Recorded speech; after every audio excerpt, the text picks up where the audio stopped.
Let it out. Let her rip.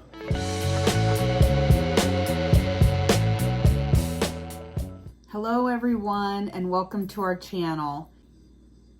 This channel is Dawn Does Keto. It's all about my accountability and my personal journey on the ketogenic diet. On Tuesdays and Thursdays, Mike and I do a segment called Dinner with Dawn. Hey, Mike.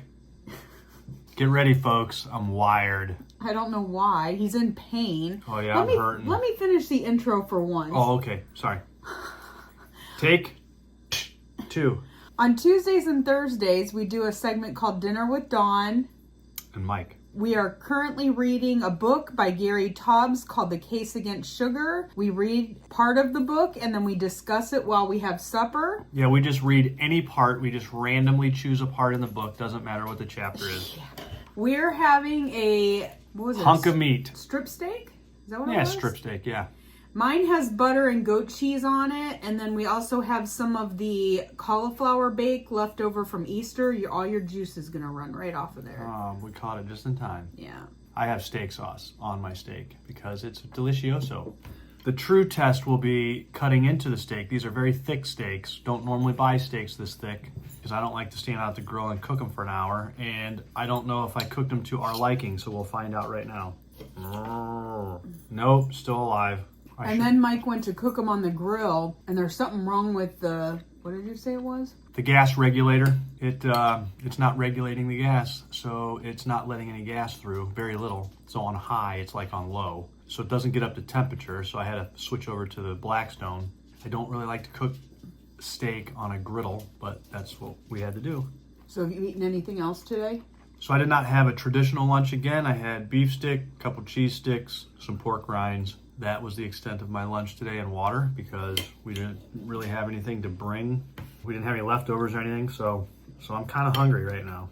Well, don't eat all your steaks. You have some for tomorrow. No. I had kind of like a relish tray. I had some cheese, some deviled eggs. Oh, I have to go get my rest of my deviled eggs. Some pickles, and a fat coffee. Steak actually came out pretty good. Mm-hmm. So have you watched the video that came out today? No. I did not have a chance at lunch to watch that. I will have to watch that probably after we're done here. He has to go to his mom's, of course, when we're done eating, because it's 9 o'clock right now. As you can see, we're eating on time. The reason I asked is because I mentioned in yesterday's video, you guys probably saw that probably when we're done reading this book, we're going to take the summer off from reading. And yeah, we had discussed that, yeah. Yeah, so I did mention it in today's video, and that maybe like in the fall we could pick up. Yeah, because this is something that you want to do when you have to be inside. Well, that, and we just have too much going on right now. I mean, a lot of you guys have said this in your comments, and we appreciate that, but you guys can tell that we're overwhelmed. We are very overwhelmed right now with taking care of Mike's dad and all of our regular responsibilities and recording videos and editing videos. It becomes a lot. And with summer rolling around, we're going to want to be outside. We're going to want to be doing things. Yeah, we still haven't taken a single walk in the month of April. No. But our taxes are done. I told them, actually, you haven't watched the video, but I did tell them that you finished our taxes. Yeah, we got them done. We got them filed. They were accepted. We did owe. We paid. We're good. All good.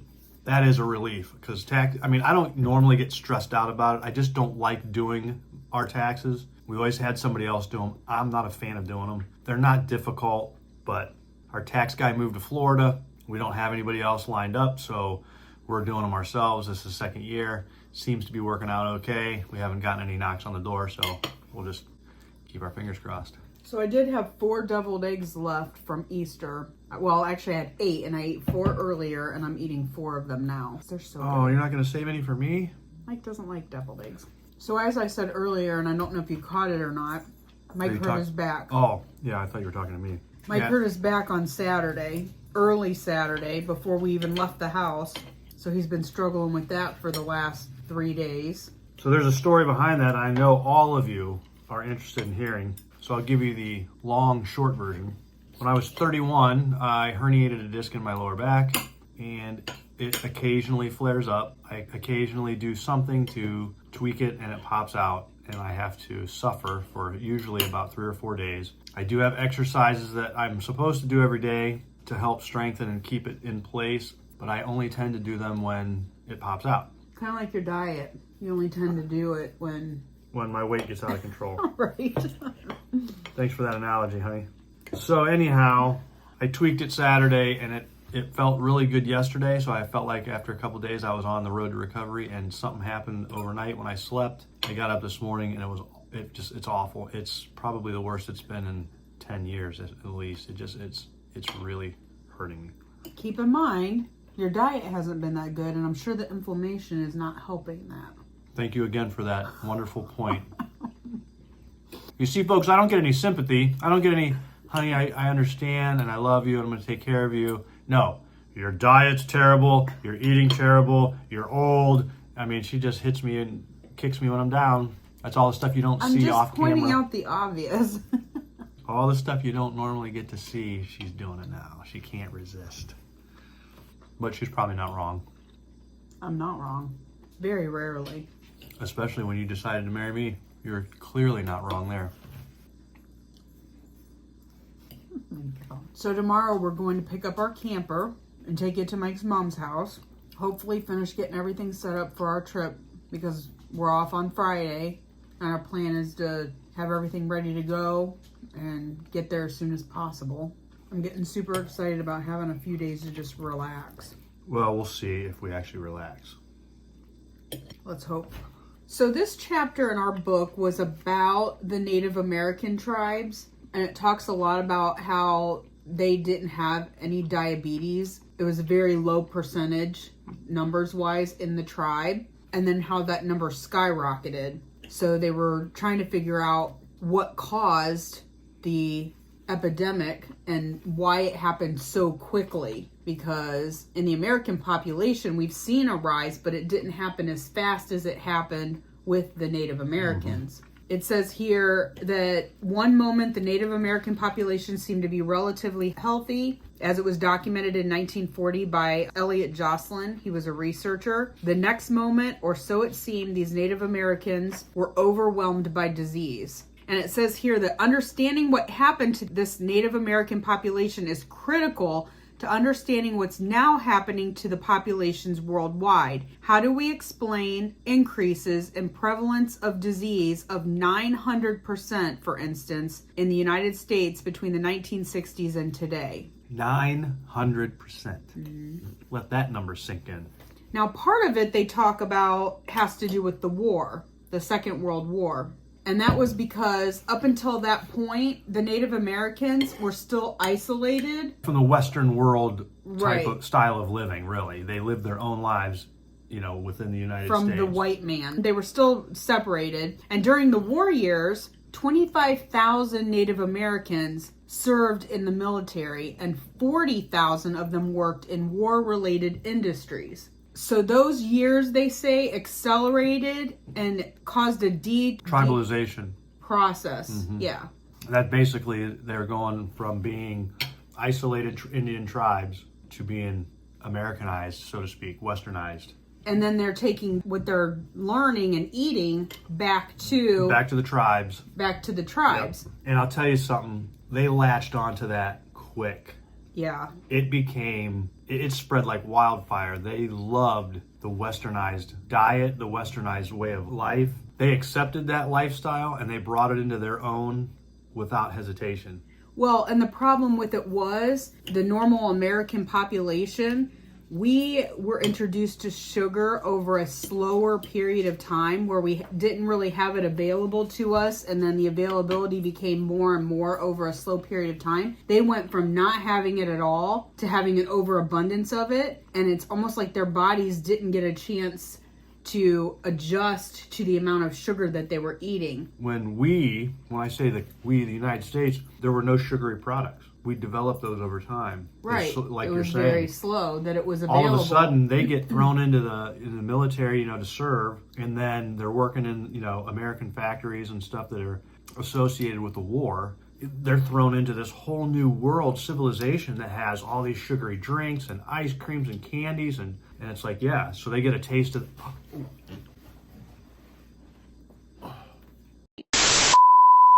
They get a taste of that, and it was like, we're talking about an addiction. I mean, this is the primary example right there. As soon as they got a taste of it, and I think I read somewhere in here that one of their favorite things were the carbonated beverages. They were drinking. We haven't gotten to that point. But they yet. were just drinking it up. They definitely accelerated the whole sugar addiction. And it says here, 1963, there were 2 NIH researchers. They found that 30% of them had diabetic blood levels at that point in 1963.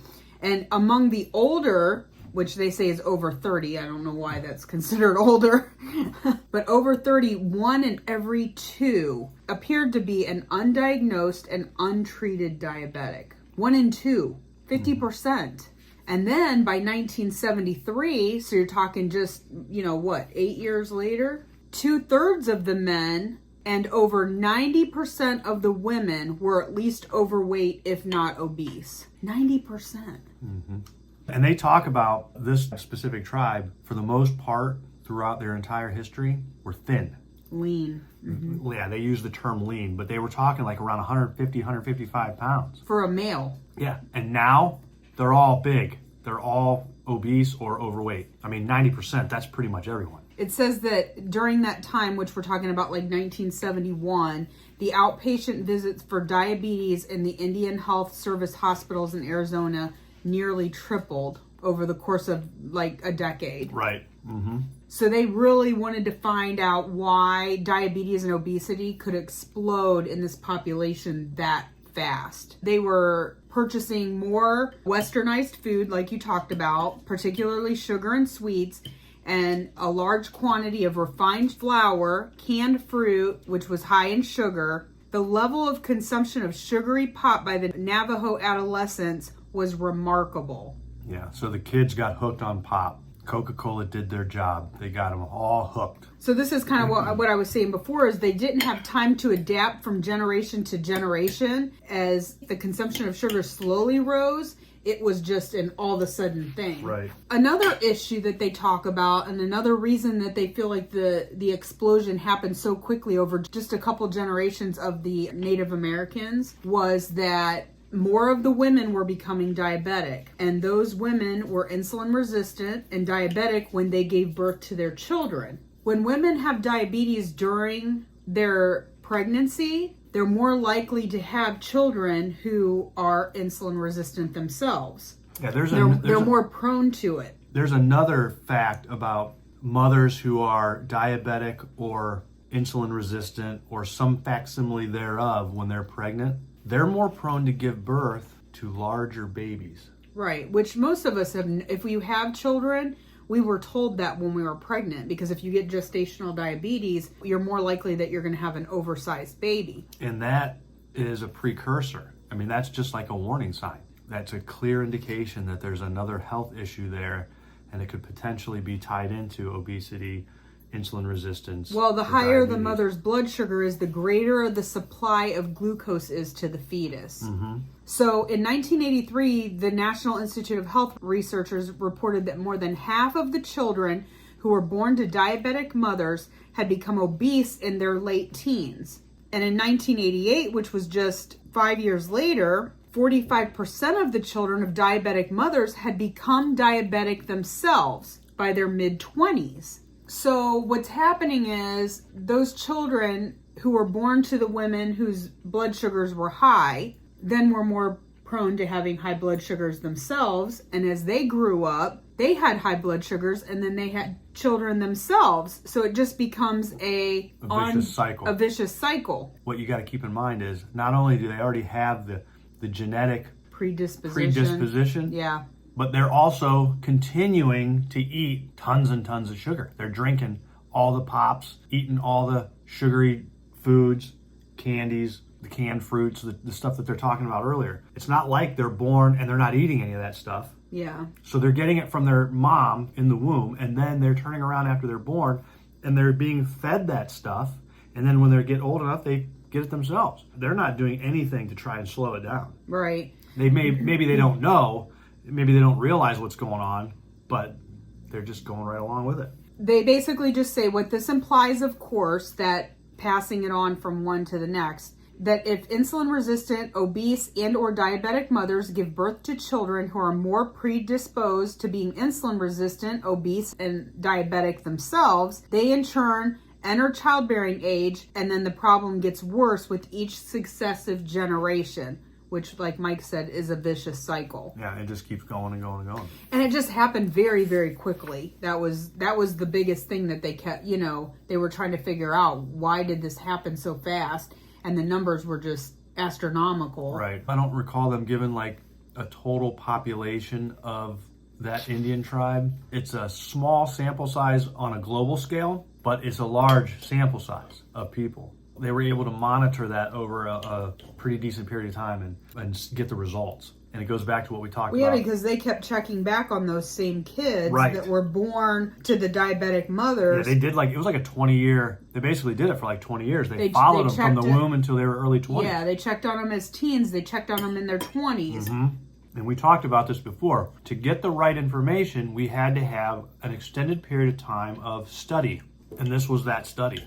I mean, really, it was. So that's about it. I mean, that's really what this whole chapter was about. So I really feel like this study is one of the more important studies because it's so much more relevant. It was done in the U.S. It was done with a group of people that were virtually untouched by the sugar and diabetes epidemic. And then bam. But here there it they says were. the ADA was still calling it a myth that sugar caused type 2 diabetes. They said it was caused by genetics and lifestyle factors. Yeah. That's what makes you fat. What is a lifestyle factor? How about just calories from any source? They're eating saying. sugar? That's a lifestyle factor. I mean, if you eat sugar every day, that's a lifestyle factor. I mean, come on. They are slipping down a slippery slope into a pit that they're never going to get out of, and they know it. And they're just holding on to every shred of potential information that they can use to counter the truth. And I get the feeling as we get near the end of this book that we're going to find out that eventually, I mean, there's just no way around it. I feel like this case has been built. Like, I don't think anybody would win this in a court of law. I think Sugar would clearly be convicted and thrown in a slammer for a life sentence. I mean, that's just how I feel about it. And the other thing too, as we've been reading this book, I think a little bit about you and I. Our family history is filled with diabetes on both sides. Yeah. Your grandfather, your dad, my grandfather, my dad to a degree, but more so now because he can't monitor his diet like he used to. It's becoming more and more relevant and prevalent in our lives. And for you and I, we have to really kind of pay attention. We have to watch what we're doing more and more. The good news is my dad is diabetic, and he has been trying to do the ketogenic diet for probably 2 months. And he went last Monday to have his A1C checked, but we haven't gotten the results back yet. At least my stepmom hasn't messaged me and told me what they were. So I'm going to have to reach out to her and see if they found anything out yet. But I'd be curious to see if his numbers have started coming down. Oh, no, I'm curious too. If I find anything out, I will definitely share that with you guys. I mean, I'm giving him props for trying because he was the type of person I never would have imagined would have even considered it. But he saw what happened to you. He saw what happened to your sister. And I think it started. My dad was always the type, and I may have mentioned this in another video, where he said he didn't care if he died early from his food choices. He would die happy eating what he wanted to eat. But we tried to explain to him that he wouldn't just die. Right. It wasn't going to be a quick thing. No. You were going to die a slow, painful death, and you would probably along the way have to have things amputated because of your sugar levels and different things like that. It's not going to be like you just won't wake up one day. That's not how it happens. So hopefully we reached him in some capacity, and I mean, we had to have, because I honestly thought he would never even try. On the flip side, my dad was diagnosed with pre-diabetes, that he could control his diet, and he did. He did a pretty decent job. I mean, he still didn't cut sugar out. No, because he was following the recommended diabetic diet. Oh, yeah, right. Which still is way too many carbs. Right, and it was, but he did make adjustments, and he monitored it daily, so he kept it, under control. Well, that's it for tonight, guys. We're going to go ahead and wrap up this video because Mike does have to go over and help his mom. I got to get the video edited. I wanted to try to get some Keto Chow fat bombs made tonight if I can. I mean, you'll be up till midnight, 2, 3, 4 in the morning anyway. It doesn't matter. I had so many problems with my video last night. It was like almost 3 o'clock in the morning. No, I know. You came there, it was like 2:30. I woke up when you came to bed. I heard you come upstairs and I saw the light on your phone and I looked at the clock and I was like, oh my gosh. Yeah. For some reason, my video last night uploaded and it was just all music. There was no words. You couldn't hear me talk, and it wasn't even my music. It was like weird music. So I don't know if it was a glitch in YouTube, but I ended up having to start over and like re-upload it, and it ended up taking a lot longer than it should have. If you like this video, guys, please give it a big thumbs up. Subscribe to our channel if you haven't already done that, and hit that bell notification button. That way when our next video comes out, you'll be alerted. This one comes out on Wednesday, and we'll have one more that'll come out on Friday before the weekend, and we will start reading the first part of chapter 11. It is a very long chapter, so I'm not really sure yet how we're going to divide that up. It's long. Yeah. We try to do it so that we can reasonably read and remember the information, because if you read too much, there's just too much to remember. Well, and to talk about it. I try to keep our videos under a half hour, and if we read that, I think it was like 40 or 50 pages or something. If we read that much and then try to condense it and talk about it and keep the video under a half hour, it's next to impossible. Right. So we will be back with you guys on Friday with the first half of chapter 11, and we will see you guys then. Have a great evening.